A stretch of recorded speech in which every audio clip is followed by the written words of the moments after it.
শব্দটির অর্থ হচ্ছে যাচ্ছি, আই অ্যাম গোয়িং হোম, আমি বাড়িতে যাচ্ছি। প্লেয়িং অর্থ হচ্ছে খেলছি, আই অ্যাম প্লেয়িং, আমি খেলতেছি। সিটি অর্থ হচ্ছে শহর, আর দিস ইজ ঢাকা সিটি, এটা ঢাকা শহর। ক্যাপিটাল অর্থ হচ্ছে রাজধানী, ইন দ্য ক্যাপিটাল অর্থ হচ্ছে রাজধানীতে। Dhaka is the capital of Bangladesh, Dhaka is the capital of Bangladesh, Dhaka বাংলাদেশের রাজধানী। I will go to Dhaka tomorrow, I will go to Dhaka tomorrow, আমি আগামীকাল ঢাকা যাব। লেটস স্টার্ট অর্থ হচ্ছে এটি, লেটস স্টার্ট অর্থ হচ্ছে চলো শুরু করি। লেটস স্টার্ট উইথ ইংলিশ অর্থ হচ্ছে যে চলো এটা দিয়ে শুরু করি, চলো এটা দিয়ে শুরু করি। I am very busy now, I am very busy now, আমি এখন খুবই ব্যস্ত। স্টোর অর্থ হচ্ছে দোকান, স্টোর অর্থ হচ্ছে দোকান। This is my store, this is my new store, এটা আমার নতুন দোকান।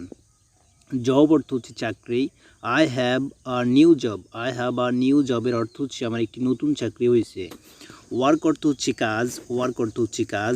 উইল ইউ ওয়ার্ক, তুমি কি কাজ করবে। There is a new job for you, there is a new job for you, তোমার জন্য একটি নতুন চাকরি আছে। You are my best friend এর অর্থ হচ্ছে তুমি আমার সেরা বন্ধু। I have more friends, I have more friends অর্থ হচ্ছে আমার আরও বন্ধু আছে। দেম অর্থ হচ্ছে তাদের, বেস্ট অর্থ হচ্ছে সেরা, বেস্ট অফ দেম তাদের মধ্যে সেরা। But you are best of them, but you are the best of them এর অর্থ হচ্ছে তুমি, কিন্তু তুমি তাদের মধ্যে সেরা। I have many friends in Dhaka, ঢাকায় আমার অনেক বন্ধু আছে। Where are you from, where you from তুমি কোথায় থেকে। I mean where is your home, I mean where is your home, আমি বোঝাতে চাই তোমার বাড়ি কোথায়। Have a lot of night, অনেক রাত হয়েছে। লাইক রকেট, রকেটের মতো। ওয়েন্ট অর্থ হচ্ছে গেল, ওয়েন্ট লাইক রকেট, রকেটের মতো গেল। I am waiting for you, আমি তোমার জন্য অপেক্ষায় আছি। Will you go with me, will you go with me, তুমি কি আমার সাথে যাবে।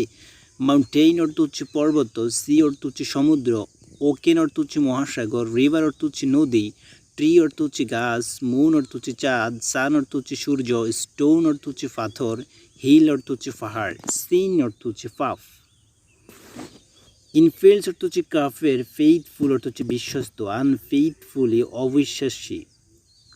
সুইন্ডার অর্থ হচ্ছে প্রতারক, ব্রোকার অর্থ হচ্ছে দালাল, হাদিদ অর্থ হচ্ছে হাদিস, কোরআন অর্থ হচ্ছে কোরআন, ডিসক্রাইব অর্থ হচ্ছে বর্ণনা, ডিসক্রাইবড অর্থ হচ্ছে বর্ণিত।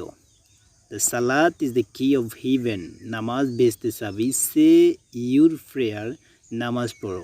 অন দ্য মক্স, মসজিদে। অর অথবা, অর আউটসাইড অফ মক্স অর্থ হচ্ছে অথবা মসজিদের বাইরে। Thank you so much for watching the video. 15 দিনে ইংরেজি শিখার বাকি ক্লাসগুলো এই ভিডিও ডেসক্রিপশন বক্সে লিঙ্ক দেওয়া রয়েছে, আপনি চাইলে সেখান থেকে দেখে নিতে পারেন।